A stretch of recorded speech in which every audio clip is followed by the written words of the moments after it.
Mental impairment and insanity. Mental impairment does not mean an inferior soul.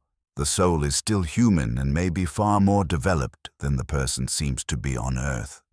What is limited is not the spirit itself, but its ability to act through the body.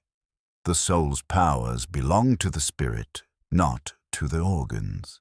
But during earthly life, those powers can appear blocked by an undeveloped or damaged brain. So a person may seem to have little intelligence while the inner being remains much more capable.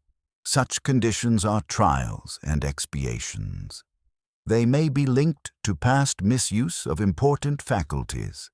They also help explain why the responsibility of those in these states is lessened, since reason cannot act freely through a disordered body.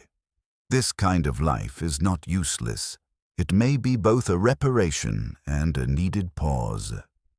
Great intelligence is not the same as moral goodness, and brilliant abilities can be abused. The suffering in these conditions may be intense, like living under restraint. Consciousness of their condition. When freed from the body, spirits who lived in mental impairment often understand their condition clearly.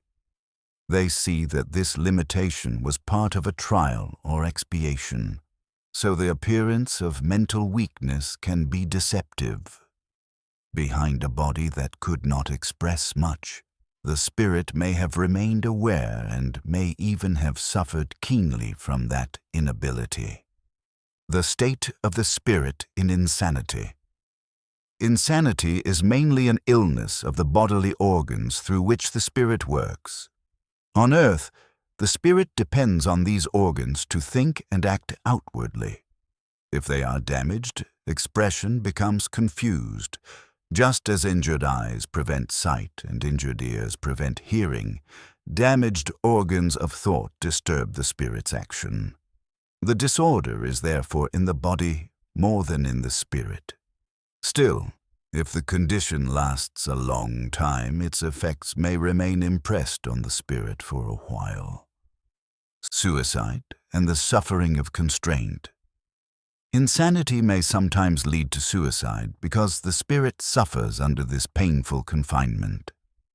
Feeling trapped and unable to act freely, it may seek death as a release from the body's bonds. After death.